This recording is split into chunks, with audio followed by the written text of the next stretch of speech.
Welcome to Speak For Yourself. I'm Jason Whitlock. That's Marcellus Wiley, that dude. Coming up, we'll tell you if the Cowboys are really back on track. And if the Steelers even need Le'Veon Bell. That's ignorant. All right, we start today with a Whitlock. What you got today, big dog? Oh, I got Tom Brady. Tom Brady made me realize two things last night. Number one, he's the fourth head on my Mount Rushmore of sports alongside Muhammad Ali, Michael Jordan, and Babe Ruth. Number two, I don't want more than an athlete. I want my great athletes to be great athletes. I want them to entertain me the way Tom Brady has the last 18 years. I want them to create miracles on the field and on the court. I want them 100% committed to their sports. I want Michael Jordan, not LeBron James. Tom Brady is football's Michael Jordan. I realized that last night with 7 minutes to go in the game. The Chiefs and the Patriots, and Brady and the Patriots trailed 33-30 and were facing 3rd and 1 from their own 34-yard line. This was the play of the game. I expected the Patriots to hand the ball to one of their backs because the Chiefs' defense couldn't stop a runny nose last night. Instead, Brady dropped back to pass and unspooled a 42-yard bomb to Chris Hogan. The pass was so perfect that Hogan caught it even though there was a Chiefs defensive back hanging on his left arm. My mind was absolutely blown. Tom Brady is 41 and throwing the ball better than he did at 31. The Patriots went on to win the game because Brady is a more accurate passer than Patrick Mahomes, the league's next great superstar. Tom Brady is obsessed with athletic greatness. Virtually all of his energy beyond family goes into honing his athletic skills. He's an old man and still adjusting his throwing motion. If you do that, you have torque. If you do this, you don't have any torque. That's what I feel. So it's that. Yeah. All right. I've got to be here. I just got to get this. How easy is that? You see how relaxed you feel up here? Yeah. Money. Money. I don't know what that ball did, but that's a perfect delivery. That's why Tom Brady is still the best player at such an advanced age. I wish every athlete followed the Jordan Brady model. Money ended the Muhammad Ali model. We keep longing for the modern Ali. We fail to see that the conditions that created Ali are no longer there. You need the military draft, the Vietnam War, legalized segregation, and athletes truly connected to the black community to create the next Muhammad Ali. What we have now in LeBron and others are small corporations connected to larger corporations with a primary function of generating revenue. Ali answered to a religious sect devoted to black empowerment. James answers to Nike and Hollywood enablers. More than that, money and pampering have disconnected most athletes from reality.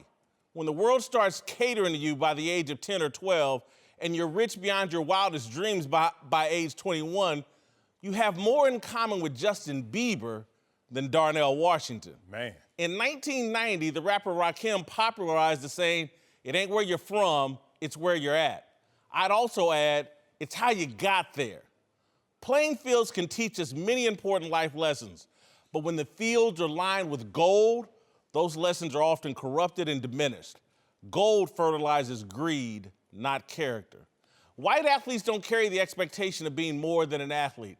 Tom Brady isn't producing or starring in talk shows centered around mediating rap beefs between Drake, Pusha T, and Kanye West. Brady hasn't launched a sports agency, made himself the face of a grade school, or thrown himself into presidential politics. Tom Brady is what LeBron once aspired to be, the greatest athlete of his era. Brady, not LeBron, stands alongside Ali, Jordan, and Ruth. All right, joining the desk now is NBA champion Dante Jones, former NFL great and future Hall of Famer Tony Gonzalez. Marcellus, I'm going to start with you. Yeah. Am I right that Tom Brady is the greatest athlete of this era, superior to LeBron James? You're right in putting him in that world, in that realm of he is one of the greatest of this era, but you're wrong if you say and crown him as the king of this era when the king is still out there and balling at the level he is. Let's stay on the field. Let's stay on the court. Tom Brady, greatness. But the way that LeBron became great wasn't tied to the greatest coach of all time. The way that LeBron became great wasn't tied to him being a part of a system. And the way that LeBron became great distanced himself from even the number 2 of his generation on the court versus a Tom Brady who still has his skeptics that say, is he even the greatest quarterback of this generation when I hear a Peyton Manning and Aaron Rodgers' name come to the conversation? So if you look at it on the court, on the field, the gap between LeBron and number 2 and Brady and number 2 is far greater with LeBron. But let's go one level deeper off the court, off the field. LeBron's brand. It's amazing that you made this mistake of confusing a smaller brand as being more laser focused. And that's what Tom Brady looks like to you in perception. He's more focused. He does have TB12. Don't forget about TB12. It's a smaller brand compared to the King, who's coming out with his 16th edition with a lifetime contract with Nike. A smaller brand doesn't mean you're more focused on football.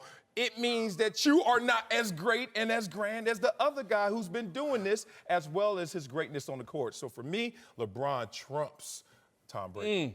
Dante, before you go, I just want to, Please, I'm gonna let you go. I just want to let you go. Look, the man's got 5 titles in the hardest sport to play. He plays the hardest position in sports. The distance between him and Peyton Manning just keeps getting bigger and bigger and bigger every time Brady lines up to play, as it did last night. So the distance between Brady and all of his contemporaries, including Drew Brees, any of them, Aaron Rodgers, 5 titles. Aaron Rodgers has 1.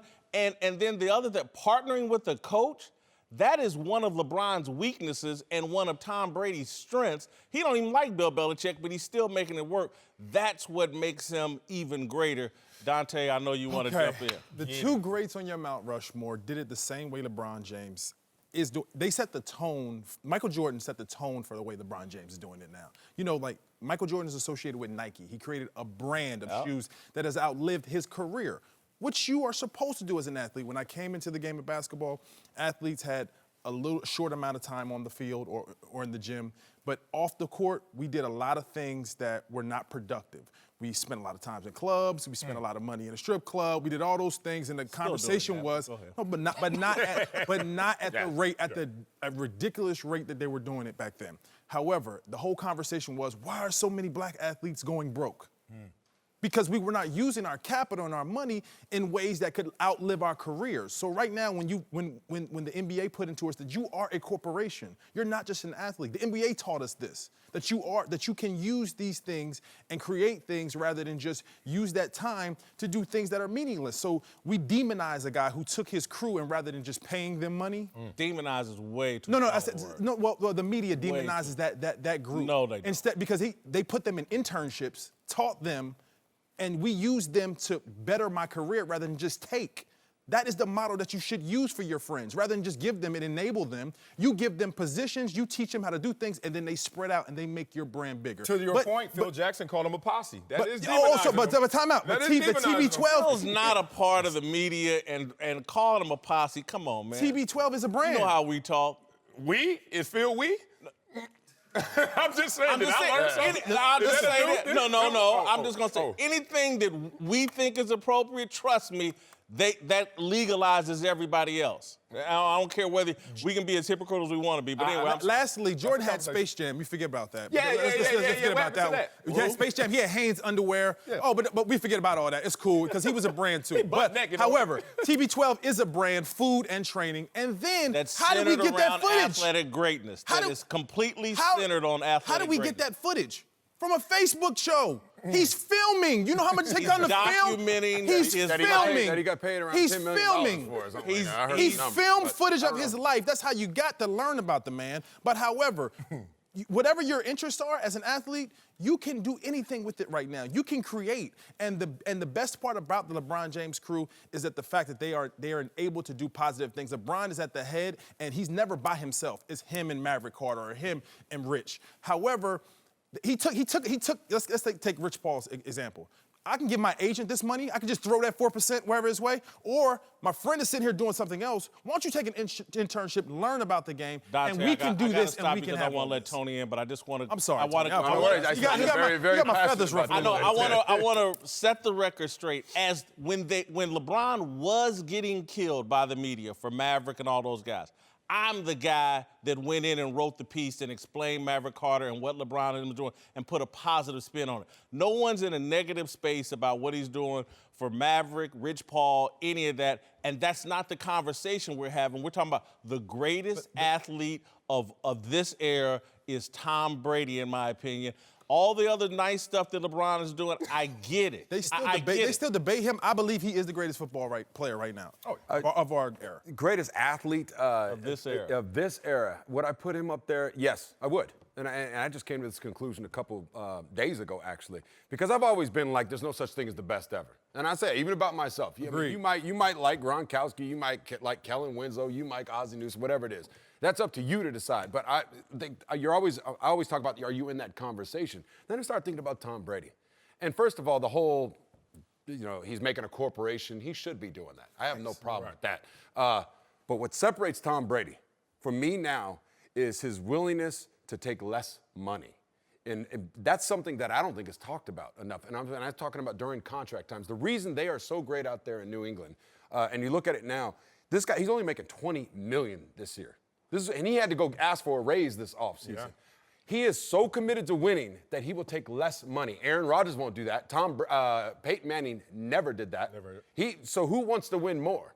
How badly do you want to win to go in there and say, you know what, I could be making $35 million a year. Tom Brady can go and he should be getting, if Aaron Rodgers is getting 33, Tom Brady should be getting 33. I think that's fair to say. But he's making $20 million. That's it. That's honorable, but that's not something I would suggest to any player out there to not get full value. I think after your first contract. After your first contract, why can't, I don't mean to cut you off, but after your first contract, I always say if you're a rookie, if Jared Goff, when it comes up, you win a Super Bowl this year with the Rams, and whatever it comes time to get paid, you go get max contract. Sorry, you got to take care of yourself. But after that, I would say, I don't understand. What do you need? What's the difference between 33 or 35 or 40 by the time he comes up? Why can't you just take 28? How come the owners don't take a haircut when they want to go in pursuit of this is why Tom Brady's on my thing. Who he's married to, who's worth more than him? I can take that. When my wife is doubling what I bring in, we don't need that extra 12 for us to stay here where we're comfortable at. Look, I paid 17 years.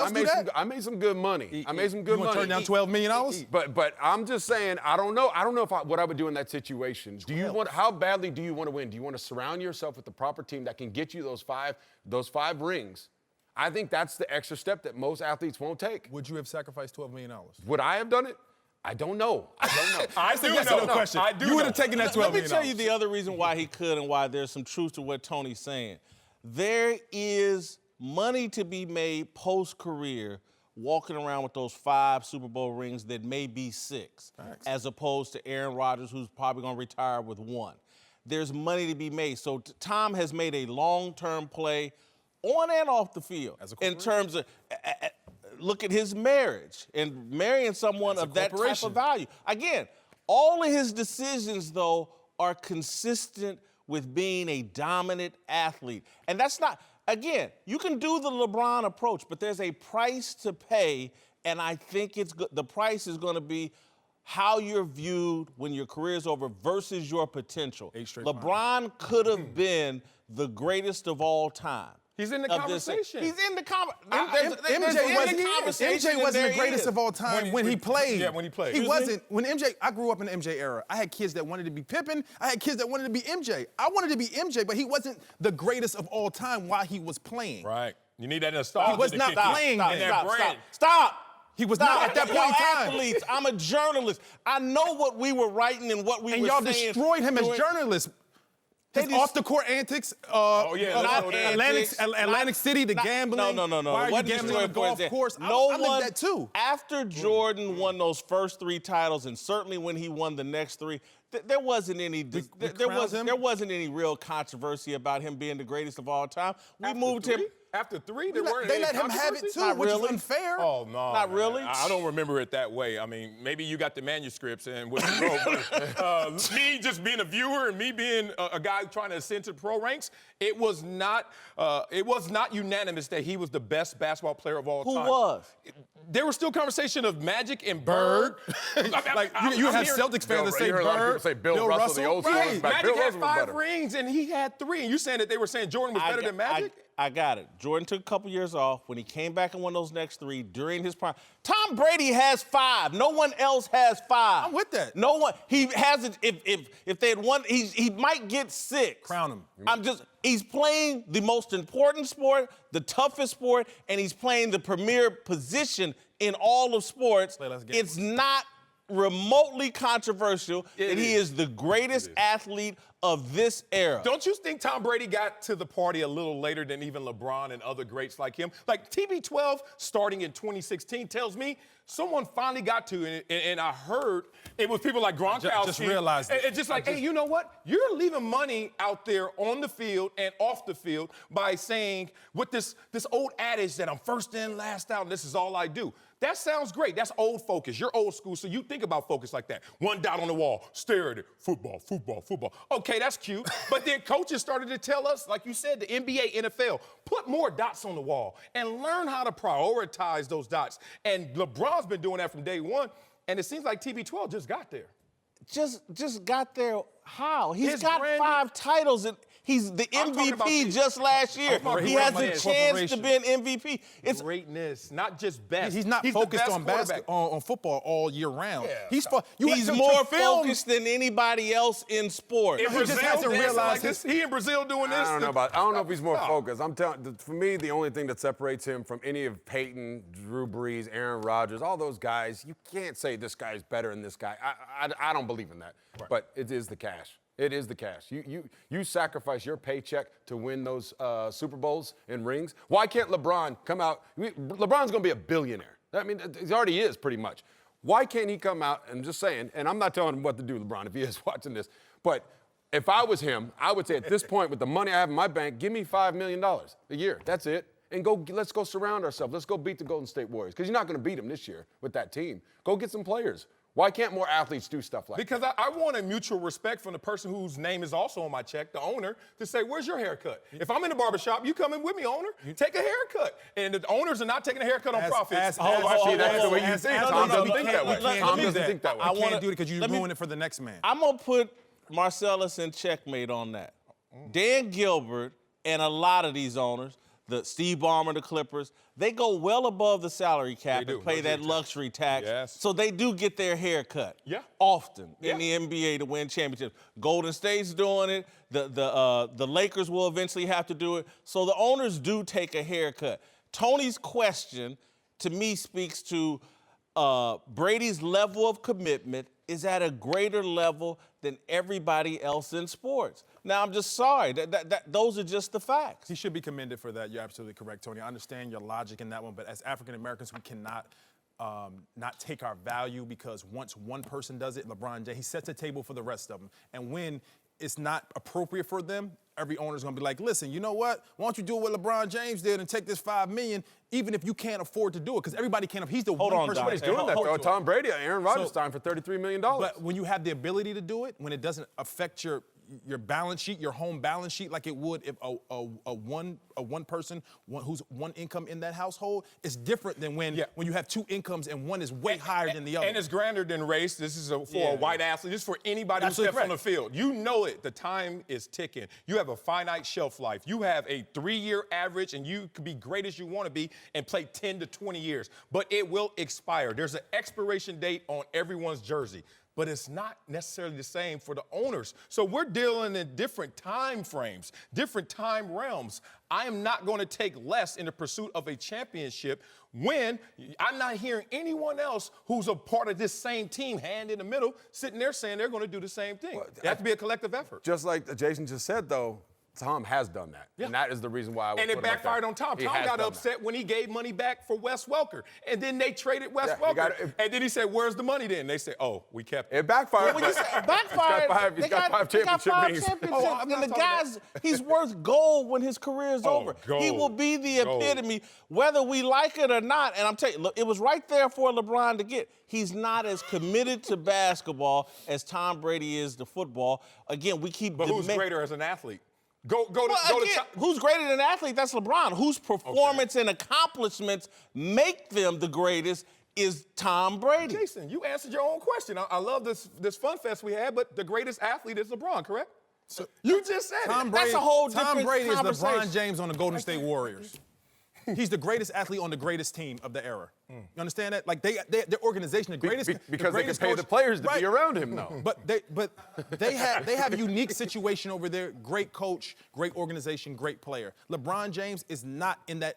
Was not in the same type of organization. Great owner. We got to stop this at some point, and we'll stop it here. But again, we're talking about a 41-year-old athlete Balling. still playing at the highest. Absolutely We've correct. we've Absolutely never seen this before Absolutely in the correct. history of All in, sports. all in. But let's dismiss it because we're all LeBron groupies in America now. I am Let's not dismiss LeBron. it. We got a Here we go. 41-year-old out there doing things we've never seen anybody do. Greatest football player But of we all got to time. dismiss. He's playing the most important sport. He's playing the hardest position. He's got 5 titles. We've never seen a champion like this. He's made more sacrifice. He's more focused. Hey, It is what it is. Uggs or LeBron 15s? What you gonna do? I mean, what you gonna wear? Thank you. It's just a big. It's bigger than this. Aston Martin commercial. Yeah, It's yeah. cool, I'm man. gonna You know make what? 12 cars. All right, welcome back. Whitlock and Wiley. Tony Gonzalez is here, and we're joined now by Hall of Famer Rod Woodson. Let's move to some big stories, starting in Dallas, where the Cowboys offense finally showed up yesterday, blowing out the Jaguars 40-7. Dak Prescott put up his best game of the season, and afterward, even the Jags' notorious trash talker, Jalen Ramsey, didn't have a whole lot to say. How much of a shock is it that this defense comes out and gets their ass beat, considering the talent you guys have? I don't know, man. You guys have played together a lot as a secondary. How do you kind of explain some of the blown assignments that you guys had early in this game? That was fun. Coach said that he felt like it wasn't an effort issue, it was a miscommunication issue. Do you agree with that? I don't know. Jalen, what challenge did Cole Beasley pose today? I don't know. Defense usually plays with a lot of swagger and confidence. What needs to happen to kind of get you guys motivated? I don't know. Love the hat, don't love the answer. I feel the now you don't want to feel the pain. Marcel, Cowboys fixed or the Jaguars a mess? Jaguars are a hot mess. You look at the Jaguars and the expectations coming off the AFC Championship game. Some people suggested, and I think they internalized, that they should have won that game if they stayed aggressive in the second half. And what happens when you start to think like that, oh, we should have had that one, we get them next time, is that you don't go back to square one. And square one is how they got to the AFC Championship game with that vaunted defense and the running game. And what you're seeing now, especially the last 2 weeks, is time of possession coming back to kill this team. No Leonard Fournette. All of a sudden, you can't pound them. When you can't pound them, the defense that is so great is on the field to the tune of 38 minutes for the Cowboys. And then you look at the KC game, their tongues are hanging out of their mouth, and all of a sudden, they're not talking to trash. They're out there looking like trash. So I think right now, time of possession, no running game is starting to erode this team. I watched that game. I love the way Dak Prescott played. And again, didn't throw for a bunch of yards, but the 80-some-odd rushing yards coupled with the 182 in the air, I think the game was more about the Cowboys finding themselves and the Jaguars being a little bit of one-hit wonders last year. You know, I look at the game and go with the Dallas Cowboys first. I enjoyed watching Dak play the way he played, all right? And I say that because he got to the first read, he went to the second read, and then he got out.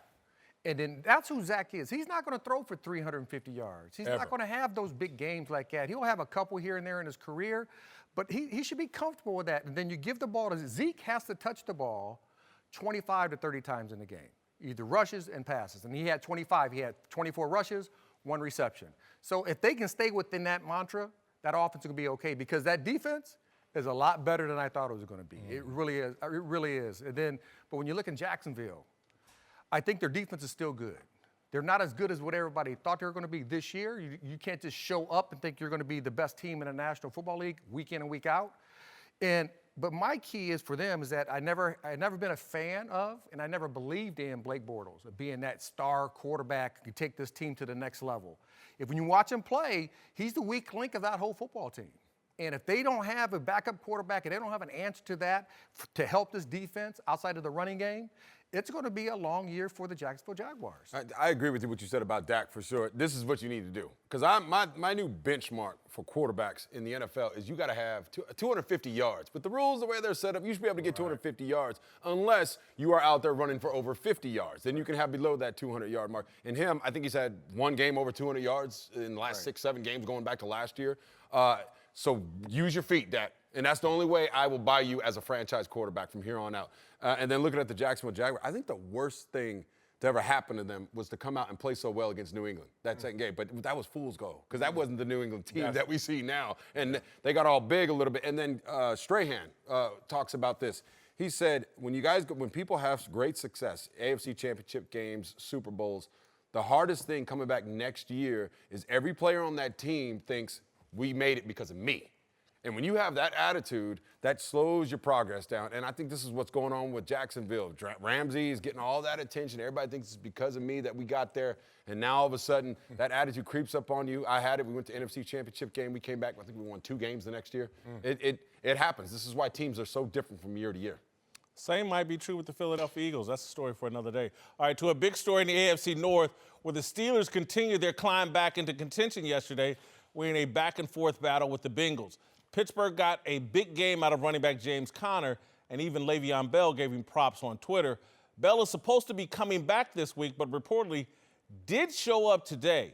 Marcellus, would adding Bell make the Steelers a legitimate – oh, he did not. I'm sorry, did not show up today. Would adding Bell make him a legitimate threat in the AFC? Absolutely. I think they're a legitimate threat without Bell. But you add them to the mix, then you got something to complement what they were last year, 13-3, despite having some issues. And this year, still a winning team despite having issues. And this is no knock at James Conner. But as a defender, when I see James Conner coming, I'm saying in my head, I could keep him in the box. That means I could keep him in the form of reality. Like everything he's done, I've seen before. But then when Le'Veon Bell's back there, I got to start using imagination. Like, he's going to play outside the box. He's going to jog to the line. He's going to pick his holes, and then he's going to make some plays. And he's going to catch the ball out the backfield and do some things that is just unorthodox. So what happens is a thinking defender is a slower defender. Then we don't react the same. Then we don't play the same. And advantage to you offense. You bring Le'Veon back, now you got something special on offense. I like bringing Le'Veon back, but I don't have a lot of faith in Ben Roethlisberger not to do dumb things to cost him. And so when I look at the Kansas City Chiefs and the New England Patriots, I don't see the Pittsburgh Steelers on the same level as them because I just think that team's undisciplined, and it starts with Ben Roethlisberger. That's the problem. You know, I get it because Ben does try to make a lot of plays with that big body. He tries to hold everybody off. He tries to make some throws back across his body. But at the end result, normally in September, they don't play that well. For some odd reason, the last several years, they just start out slow. When they go to Cincy, I knew they were going to win that game because they own Cincy and Cincy. They just believe when they go on the road to Cincy, they go into the jungle, they're going to cut the jungle down. They believe that. And I think when Le'Veon Bell comes here, and I'm hoping that Randy Fitzgerald, the offensive coordinator for the Pittsburgh Steelers, I'm hoping he's thinking out of the box. That's what I hope. I hope that he puts both those guys, because I think Conner earned the right to carry that rock because he amplifies what the Pittsburgh Steelers, the old Pittsburgh Steelers is, the old steel mill, blue-collar guy running over people. He exemplifies that week in and week out. So hopefully, and they're two different type of runners. So hopefully he'll get Le'Veon out there, put Le'Veon out wide, put Conner in the backfield, vice versa. Have some creativity with your offense for those who running backs and put them on the field at the same time. If they can do that, because the defense has come around a little bit. Yeah. First 2 games, giving up 31 points a game. The last 4 games, only giving up 22. So they're coming around. I think there's still a work in progress, but Le'Veon coming back, they need a baller. Yeah, huge upgrade. Huge upgrade. Just what the doctor ordered for that offense, for anybody's offense to get a guy like this. This is what the NFL is into now. We tracked it last week. 5 running backs in the NFL are on pace to have more than 100 catches this year. That's only been done 3 times in NFL history, and 5 can do it this year. And he's that guy. He's that dynamic guy with the rules, the way they're set up. And guess what that does? Now you got to put an extra guy in the box. Now you can't really double team Antonio Brown every time. He's going to get happy. It makes everybody happy now. Ben Roethlisberger, I know you said he's having a little bit of trouble, but I think this makes him immediately upgrade too and get better. This team just went from here to here as soon as he comes back. I don't know if you guys had a chance to watch this game in its entirety, but I did from start to finish. I got to give Pittsburgh credit because that was a great game. I thought both teams played well. Both teams handled themselves well. It is a feather in Pittsburgh's cap. But again, when I go back and look at the quarterback play in New England, look at the quarterback play in Kansas City, it's better, it's more consistent than what the Steelers get out of Ben Roethlisberger. He can look good in stretches, and then he can do some of the dumbest things you'll ever see from a veteran quarterback. And I know Tomlin takes a lot of heat for their lack of discipline. I've now come around to the conclusion a lot of it has to do with Big Ben. They got an immature quarterback who sets a bad tone and who does dumb stuff on the field. It's hard for me to trust Pittsburgh. Well, it's a tough time to say that. I understand the message, but the timing may be off because he's been balling the last few weeks. If you think about, this is a team that won 3 out of the last 4. If you look at him yesterday, 32 of 46, 360, a touchdown, no interception. Ben's been doing his thing, and this is a team that is equipped to have the 2-back system. Remember D'Angelo Williams and Le'Veon Bell being there, and D'Angelo Williams, a capable starting running back, decided to be a backup running back. So now we have a guy on a rookie deal in James Conner. That's a great 1-2 punch, like you said, a power, a thunder, lightning kind of package you could still go with. But Ben Roethlisberger, I think he gets greatly exaggerated, his demise or his issues, because when they happen, we blow them out of proportion, but then we don't return to reality and give them the full compliment when we see good numbers like yesterday. All right, welcome back. Whitlock and Wiley, Tony Gonzalez and Rod Woodson are back. Let's move to London. No, let's stay in L.A. where the John Gruden misery tour continued yesterday with the Seahawks blowing out the Raiders 27-3 and Derek Carr leaving the game with a shoulder injury after taking 6 sacks. But even before the loss, it looked like the Raiders could be going into a fire sale mode, with our buddy Jay Glazer reporting that Amari Cooper and safety Carl Joseph are on the trading block. Marcellus, is Gruden to blame for this disastrous start? He is, and it's unfortunate. I hate to put it on a coach who's not making tackles or getting sacks. Ooh, that team can't get any sacks. But if you look at the mental construction of this team, there's one thing to have low expectations, and there's a difference of having no expectations. And when you give a coach a 10-year contract, $100 million, money in the bank, regardless of outcome, there are no expectations. So he comes in, he gets to gut the roster. He gets to go out there and look at guys and assess them in any way that they want to. And this was a team that was trying to rebound this year. Remember 2 years ago, a team that looked like they could really do some damage. Derek Carr gets hurt in the playoffs, then they come back next year, as you were saying before, with your Atlanta team, or we see right now with Jacksonville. Oh, we're going to be better, we're going to be better. And you got to go out there and earn your keep. They didn't. Now they have a coaching change, and then John Gruden, he's so comfortable. He's so comfortable that he is actually distant from the outcome, and he's distant from how these players are really approaching the game. So until you change that dynamic, I don't think he's going to be able to reach his collective group. I think John Gruden's doing exactly what they're paying him to do. He's rebuilding and tearing the thing down and preparing them to move to Las Vegas, where they'll have more cash and they're really going to make a run. When I've watched them play, and I did not watch this weekend's game, but when I've watched them play, I've liked their effort, and I've seen things strategically that I thought John Gruden was bringing to the table. I don't blame John Gruden. I think he's doing exactly what the Davis family wants him to do. You know, they're the last 3 years coaching on the staff. And I've been a Raider fan since I've been a kid. I played for the Powell Raiders. So back in the mid-90s, mid-70s, I had Raider posters in my room. And I look at it, and yes, 2 years ago, 12-4. Had all the possibilities, had a lot of talent, still have talent on that roster. Then last year, 6-10. Not as good as we hoped we could be. And then everybody gets fired, all right? Then you bring in John Gruden. And I think the only problem I have with John Gruden is that when he looks at the roster, team sports are perception sports. If the coach perceives you not to be a good player, you don't play. Like Carl Joseph. Carl Joseph can play. He can play in the National Football League. He's not a big safety, but he can play in the National Football League. And to tell me that these veteran safeties are better than Carl Joseph is untrue to me. I know, I've seen him play, and I've seen these other guys play. And, you know, I want to see them back to the dominance of the old Oakland Raiders, because it's always fun when the Oakland Raiders are winning. They go against the other rival teams in the National Football League. But there has to be some accountability. And that's the only thing that worried me at the beginning of the summer. 10-year deal, no accountability. You can say he's looking good, he's doing some good things. He tore a team apart that had some good players. One of the youngest teams in the National Football League became the oldest team in the National Football League in 3 months. And that, to me, you can't win with just an old team. You have to have a good blend of youth and veteran leadership. And right now, it's a lot of veterans and not a lot of youth out there with the Oakland Raiders. Yeah, I don't blame him yet. I still think we got to give him time. I mean, he's on that 10-year deal. It's just getting started. He's still adding ingredients. That's unfair to the veterans who are sitting there who only have 3 more years. Right. It's true. 4 more years. But He has 10 more years. Yeah, but that's how it goes. That's unfair to them, just for the fact that he's going to strip those guys away with the – because, look, they got a nice offensive line. That offensive line is not going to be there that much longer. You get winner Coop. I feel like he's building for obviously he's building for the future. That's why you trade away Khalil. You go out there, you're going to stockpile. I really believe he is following that pattern of Bill Belichick, where it's like we don't max players out. You don't max players out. All I'm saying is this. Maybe it could be this. He don't max players out. Which the New England Patriots don't do. Not even the quarterback. We already had that discussion.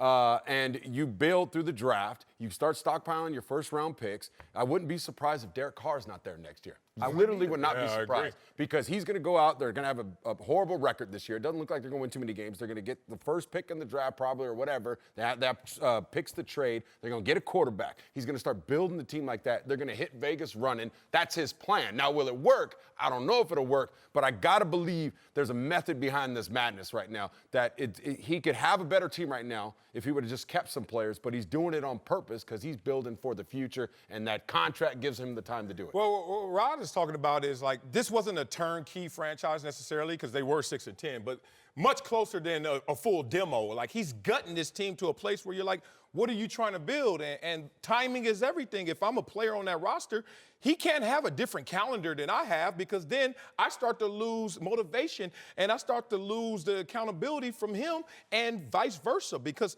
coaches on a 10-year plan to sit there and say, once we get to Vegas, then the clock starts. And I'm like, my hand's in the dirt right now, Coach. It starts right now. So I don't see Gruden having his foot to the fire in the same intensity as his collective team. I know he wants to win. Yeah, I know Gruden's a competitor. I know he wants to win. But I just think going about it where you have to gut everybody because you don't see the talent. And that's what I said. Team sports is a perception sport about coaches. You know, you could be sitting there, and I believe one guy's better than the other guy, and I play him, but the other guy really, he's the baller. The other guy's a cookie cutter. He fits the mold of what I like. Some guys, sometimes you got to look out of the box. And hopefully he will start looking out of the box. Hopefully, Tony, you are right just for the Oakland Raider Nation because you want to see that dominance back. You want to see the silver and black back. But right now, it doesn't look too good. All right, welcome back. Whitlock and Wiley. Rod Woodson is still here. As you all know, I'm a journalist. And we've got our resident Ivy Leaguer, Marcellus Wiley, here. So we're going to put on our thinking caps and take a deeper look into the world of sports. All right, Darnell's here. Bring out Marcellus's thinking cap. The Ivy Leaguer here with his motorboard. My God. Let them wear princely garbs. Stop, thief. Thank you very much. Now, as a Purdue grad, Rod, you're probably in over your head here with a very much so. State school. But, all right, let's move to the NFL. Where the shootout between Tom Brady and Patrick Mahomes was a fitting end to a Sunday chock full of high-octane offense. 4 teams scored at least 40 points yesterday, and even Brock Osweiler looked unstoppable, throwing for 380 yards against the Bears, allegedly great defense. Clearly, the league's efforts to emphasize offense have worked, with teams averaging more than 24 points per game, on pace for an all-time high. But while the league's theory seems to be that more offense is always better, I'm not so sure. And I'm going to use last night's Sunday Night Football game as my jumping off point. Had there been some defense added to that game, we would have seen an all-time great game. We didn't. They've gone too far with this offensive deal. that game was diminished by its lack of defense. And if you really love football, the best game played was between Pittsburgh and Cincinnati, where there was offense and defense played. I just think we've overdone it with offense, and the removal, the making defense illegal has actually hurt football. I disagree about last night's game. It came in with tremendous hype. You heard the announcer say it. I felt it. It exceeded the hype. To this point, when it was 24-9 at halftime, and, you know, the football player in me says, if Kansas City doesn't score quick, this game is over. So my behaviors are, I'm about to watch the first drive of the second half and then watch some Ozark. I got to catch up. I'm on my Ozark. And they score quickly. And next thing you know, my primal instincts kick in. Not my theories, not what is best for the sport, not overthinking it. Just in reaction mode. And my wife's next to me, and she's loving life because she's on Instagram while she's now unchallenged to just swipe up all night long while I am consumed by this great football game. And it takes me back to last year's Super Bowl, 41-33. It takes me last night, 43-40. High scoring gets the guy and the gal that's on the fence, the casual fan, the one who really doesn't love football, but is like, see food, eat food. You see points, love points. And I'm in the same place even as a purist like you. I just love seeing the offensive go out there on the offensive level and just put up points galore. You know, when you look at the game of football, and I'm a defensive guy, right? So, but I loved the game last night. I mean, even though it was a shootout, I loved the game. But then I go back a couple weeks, Cleveland versus the Baltimore Ravens. It was 12-9. I loved that game. I love the same game, but I know what Marcellus is saying is that the person who's the fantasy world, the people who live in that atmosphere like seeing points on the board. And there's more of those people than pure football people like me. I disagree. All right?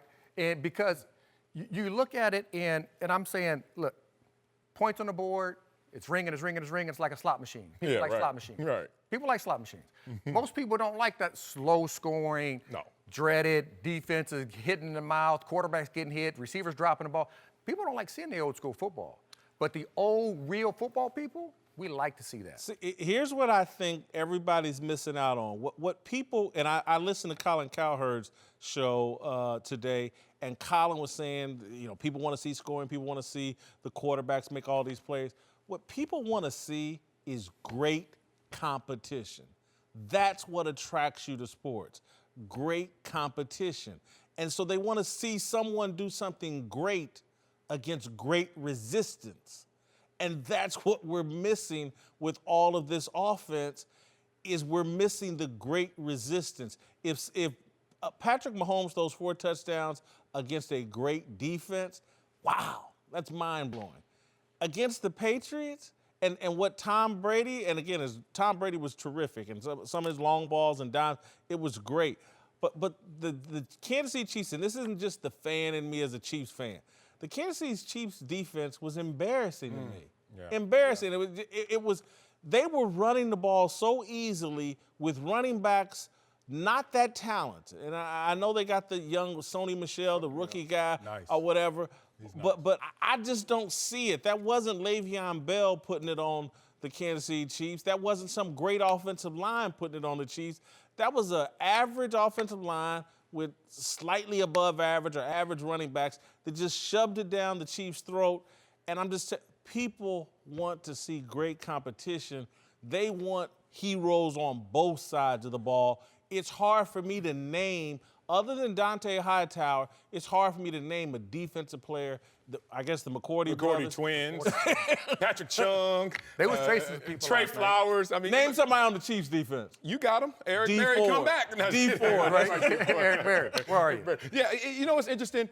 That if you look at defenses, like over the years, we've always said, oh, you know, steel curtain, and then we get an 85 Bears. Like, I just think that I'm not interested in a defensive struggle unless they have a nickname and they come in with this daunted reputation, and I'm like, okay, I'm watching collective greats play defense. But an offensive game, I just want to just see points go up, and I don't give a damn who's out there doing it. And it's crazy because that is what we're talking about. The machinery of the NFL is trying to change, not the base. And I think your argument is pure to the base of football.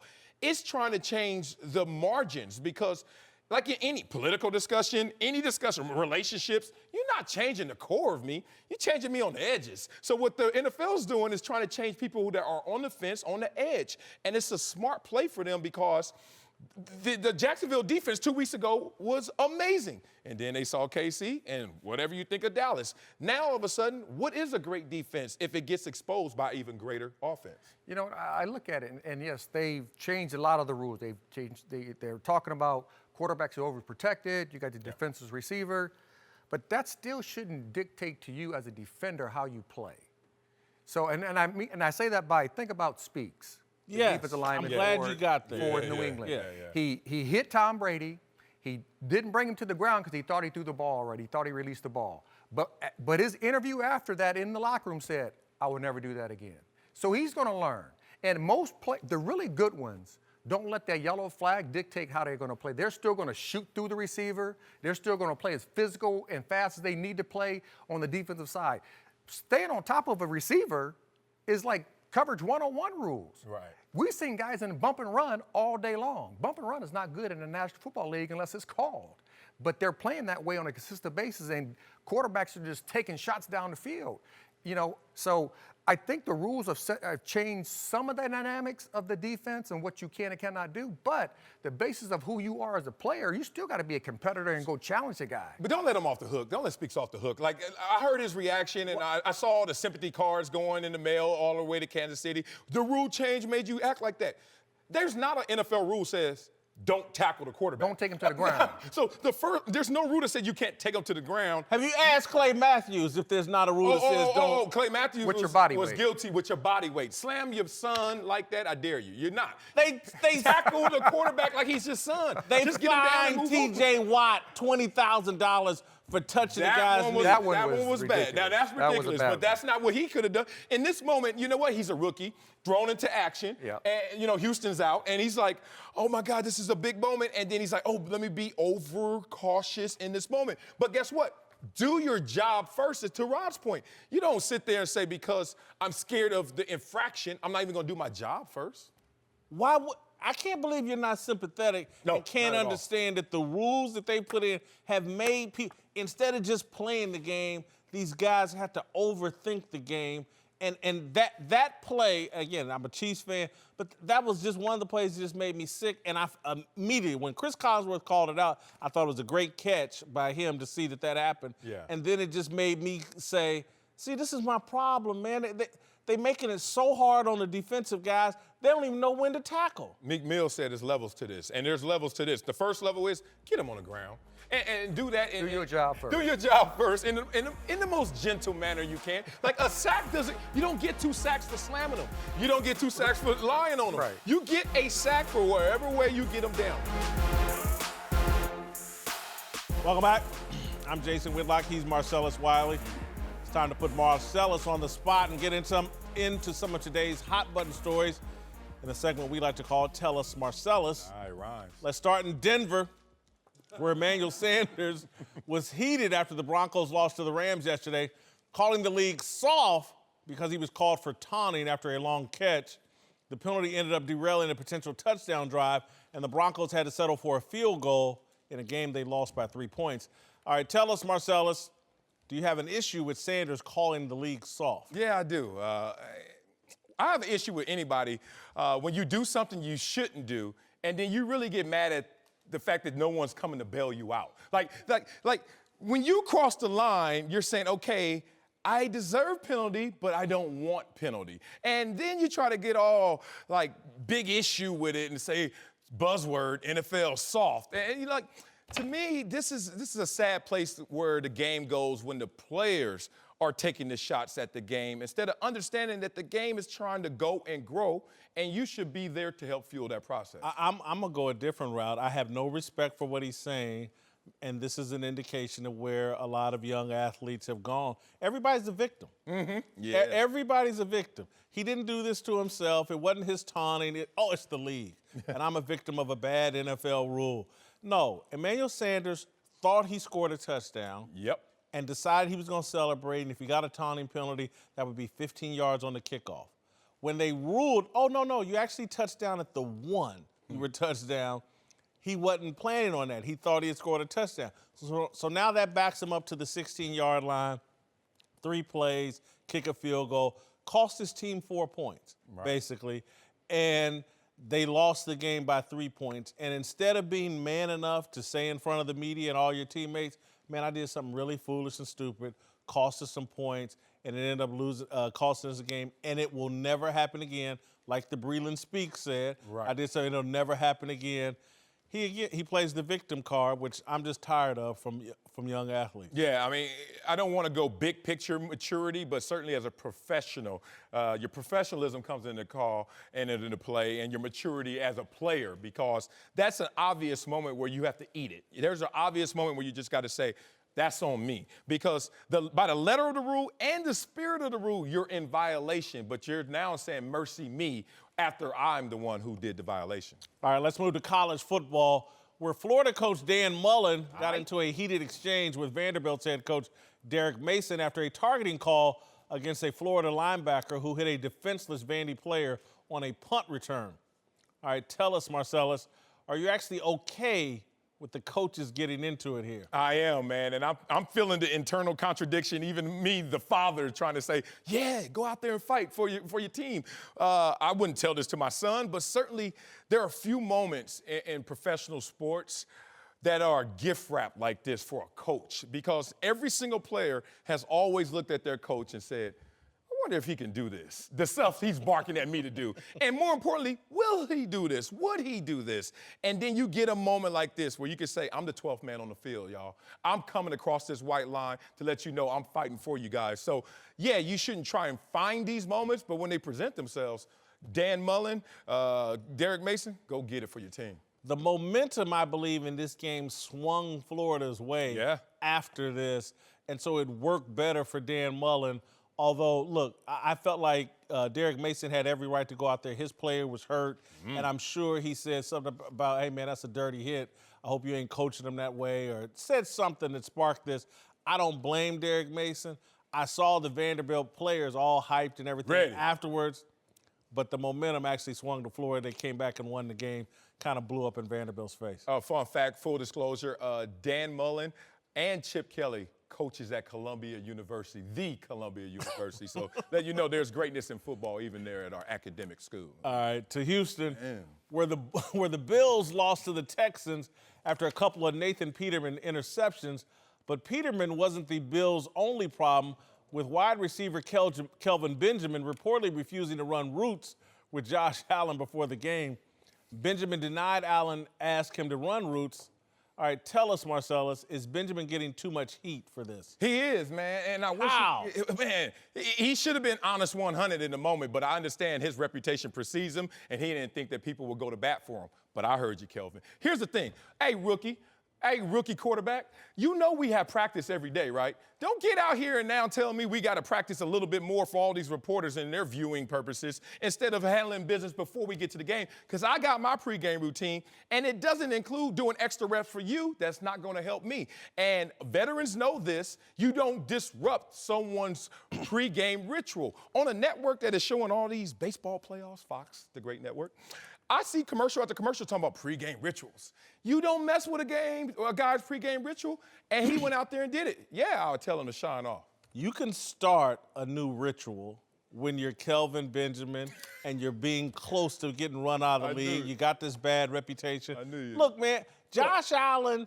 if that's Peyton Manning asking him to run routes before the game, how you think it plays then? Well, Peyton Manning ain't doing it because Peyton Manning I ain't doing a production for these reporters here. Why do you think it's a production? Why isn't he just trying to warm up and get on the same page? Is there a number counter on our jersey say, okay, 1,437 times we're going to do this route? We did it Wednesday. We did it Thursday. We did it Friday. Did it Saturday. Why you need to do it right now, Rook? And Peyton Manning would never go there. I don't interrupt you before the show. You sitting here fine, eating your corn nuts and stuff. I'm just letting you eat. I'm not tripping. But now I'll come up to you, hey, man, you want to go over the A block one more time?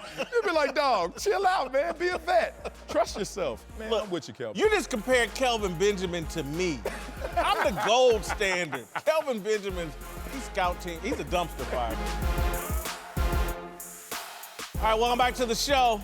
It's time to delve into the social media world, into the abyss of social media. This? You deep in it then, boy. You all on Twitter. All right, Darnell Smith, our social media manager's here. Darnell, to give us the best and worst of social media. It's all the worst. Darnell, what you got? Yeah. All right, starting off with the topic you guys discussed earlier with the Raiders. We know they've had a disastrous season so far, but Bruce Irvin is still living his best life despite the blowout loss in London to the Seahawks. Take a listen. We lost, but I got a beautiful wife I get to go home to, boy. We're going to try to make some babies, man. Social media had a pretty divided response. Some people call Bruce Irvin the GOAT for keeping things in perspective, where others were upset the captain of the team was so nonchalant about the loss. And here's a gem from the Jake Smith. John Gruden's going to find a way to trade the babies in the womb. Oh, my. Y'all like Irvin keeping it 100 here? I don't mind it because a lot of times this is what gets you through an NFL marathon season that starts out, what are they, 1-5 right now? 1-5, yeah. Yeah, 1-5. And, you know, that's if mama can keep you happy during a 1-5 season, I don't blame Bruce Irvin. Yeah, and when he went, I was like, oh, yeah, he about that. that plane can't go fast enough to get across that water. But, you know, this really highlights the production that we have to see post-game in the NFL and fans want to see, and I hated it all the time. When we lost games, I always felt like, hey, I left it all on the field, not more I can do. Can I live my life? And fans are like, hold up. I need to see tears. I need to see depression. And I love a guy when he's like, no, I'm not going to fake it. I did the best I could do, and that's over. And then next week, I'll be back for it. As a fan, I want the games to mean as much to me as they do to the players. And so I don't have a problem with Bruce Irvin here, but I do like to see tears from time to time because I have cried after games. Even if they're fake, huh? Even if they're fake. Just give me something. All right, Darnell, what's next? Yeah, to another team that got blown out this weekend. Blake Bortles and the Jaguars offense looked pretty terrible, scoring only 7 points with a bunch of 3-and-outs. Y'all talked earlier about Jalen Ramsey and how he was left speechless after the game. So I wanted you to check out this meme that our buddy Marcellus here posted on his Instagram. Right. When you talk crap about almost every QB in the league and you realize all of them are better than Blake Bortles. I think Ramsey tones down his QB trash talk now. I don't. I think it's a momentary thing. Let him win a game, and he's going to be right back talking smack again. Yeah, and I wish he could keep it consistent. Like, no one-word answers after you guys get spanked like that, give up 40. But my boy, shout out to Zen Master on Twitter, who sends me some of the most inappropriate memes ever. And every now and then one is above board, and I could post it. But, yeah, man, it's amazing that the bully always finds his moment. You always find someone who says, finally, hey, come here, Gooch. It's time for me to swing back. And, boy, did the Cowboys swing back at Jalen Ramsey.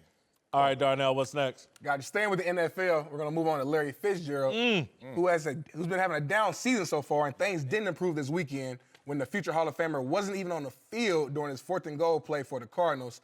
Fitz's dad, Larry Sr., didn't take it too well, posting these since-deleted tweets about Arizona's offensive coordinator Mike McCoy. Are you kidding me? Fitz not even on the field? Tough to win in the NFL. Cards head coach Steve Wilks appears to have put the offense in questionable hands. Fitz has never gone 6 games without a touchdown. Guys, should Fitz tell his dad to zip it up here? Big Larry might be watching. I'm a huge fan and friend of Big Larry Fitzgerald. Doesn't surprise me. That a dad is always going to be a dad. Ride or die. First year in the NFL or last year in the NFL after 16 or 17 years. My father, my entire high school career, had a problem with Jeff George. Jeff George and I were on the same high school team. He's a quarterback, the #1 player in the country. Yeah. My father complained all year to me that, how come you ain't getting that hype? You the key to that team. You the captain of the team. They have no running game without you. And I would have to say, Daddy, I play offensive line. He plays quarterback. He thought the papers and everybody should be writing more about me than Jeff George. Right. Daddy gonna be daddy. Daddy gonna be daddy, right? I'm just so glad and thankful my daddy's not on social media. You know, let me just start there. 2, they say when it comes to an end, especially in a contact sport, you fall off the cliff. Like, it's not just like this graceful fall. And I'm not sure if it's Larry's fault or does he want to be in on 4th and goal and triple tights. Like, I don't know if that's even the moment for Larry Fitzgerald. But this looks like it's coming to an end. And maybe there is some support from upstairs down. Like, let's not keep showing how good Larry Fitzgerald is if we're ever going to turn the page from him. So watch for that conspiracy theory. All right, Darnell, what's next? Yeah, I want to hear your guys' thoughts on the strange stories going on in the NBA, where Bob Muscala, the father of 76ers forward Mike Muscala, was discovered to have some insensitive tweets on an account linked to Muscala's dad's website. The 76ers and Mike Muscala have both apologized for the tweets, but some of them were screenshot before the account was deleted entirely, including this one about the Jimmy Butler situation. Butler behavior, not a dust-up. This is egomaniacal African-American mental illness. The 76ers have had a cloud of social media issues hovering over their squad for the past 6 months. Do you like how the team handled this? I do. I have some sympathy again for Mike Muscala, the son. Yes. Just because, again, I'll just add to that story I just told about. Trust me, my father played the race card on why I didn't get as much hype as Jeff George. Right. It was because you black, they're favoring the white guy, blah, blah, blah. So, again, parents go off into some delusional, inappropriate places. This is far more inappropriate. I don't think it's a reflection of Mike. It's a reflection of his dad. Yeah, exactly. Great job by Elton Brand, who's a former player, now GM of the 76ers, realizing how delicate a situation this is.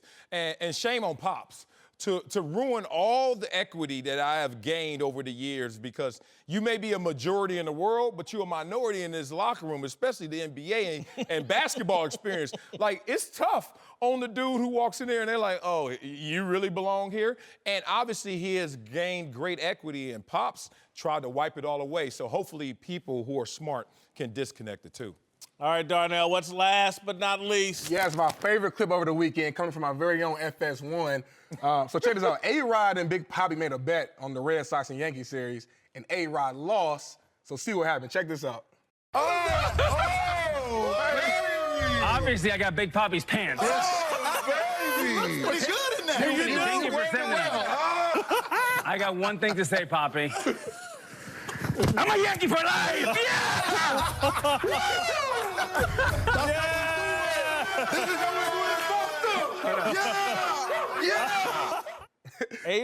Go ahead, I'm sorry. I'm saying it's kind of weird to see A-Rod in a Red Sox uniform. Are you guys proud of A-Rod for taking on this bet? Very proud, and his transformation from being a polarizing player to one of the most likable broadcasters in all of sports continues. Yeah, proud of him. Not impressed. I've never been big on my skin in the game, or my wager is just putting on a uniform. Like, if I bet you... Not much of a bet. Yeah, right. If you say you got to wear a Ball State uniform, okay. Did I lose? To see that, actually. Did I lose or not? Like, I wish the wagers were a little more skin in the game, but that was great fun. And one more thing, people who don't know and seen Big Papi, he's not big. Like, I hear that. You big Whitlock. You big Jason. You are big Jason. Oh, Big Papi is not that big, but... Medium Papi? More but medium Papi. That don't roll off the tongue to say, right? All right, great job, Darnell. Warren Central dominant over the weekend, as well as Ball State. Great job. All right, today we're talking about Tom Brady, who engineered yet another game-winning touchdown drive last night to take down Pat Mahomes and the Chiefs' high-octane offense. My rating for Brady is very high. I thought he had a chance of getting a perfect score, but I gave him a 25 in job performance, 25 in all-time greatness, 22 in authenticity, but I only gave him a 20 in character. Character. Little baby mama drama. Oh, you went there. Got a little deflate gate. A couple gates. And then anytime you have to delete everything in your cell phone, that's a sure sign of shadiness. Right. Because I got a little of that shadiness in my own deal. So had to go to a 20 in character, a total of 92. Still a goat, though. Still a goat.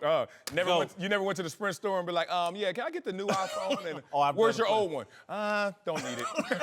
What about your contacts? Don't sync them. What about your text messages? Delete it. Like, all right, that never happens at the Genius Bar. All right, let me give you my numbers, which obviously going to mirror you in terms of on-the-field performance. Job performance, 25. All-time greatness, 25. Character? Yeah, man, I had to put him down a little bit, 17, because... Say what you want, but those gates don't happen to everybody. You call it Spygate, Deflategate. You benefited from both or whatever.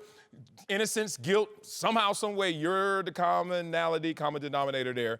And authenticity, 19, not as high as I wanted to. I was going to write it 20-something. I said, but his brand is a little too careful for my liking. Little risk, little reward. I wish that Tom Brady would do more, not get late to TB12 2016, and also say some stuff. You got a big platform. It doesn't have to be social. It doesn't have to be about all what's going on in the neighborhood for you. It's just use that to direct it to whatever you care for in a little more meaningful way. I don't think he can say anything Really? because the media is so against what I think he might believe that he just doesn't say anything. Look how much heat he took for the Make America Great hat just in his locker room. You know, someone put it there as a joke, or, you know, he's friends with Trump, and he took a lot of heat for that. That'll quiet you down. Yeah, but look, since I dislike something, doesn't mean I got to sit there and say, now I don't care for you. I'll just sit there and say, all right, I disagree, whatever it may be. But when you're on that level, that stature, that superstar status, it comes with the territory. The hate comes with the great, you know? So I wouldn't get persuaded to go a different direction because I'm getting criticism. Like, eat it, take it.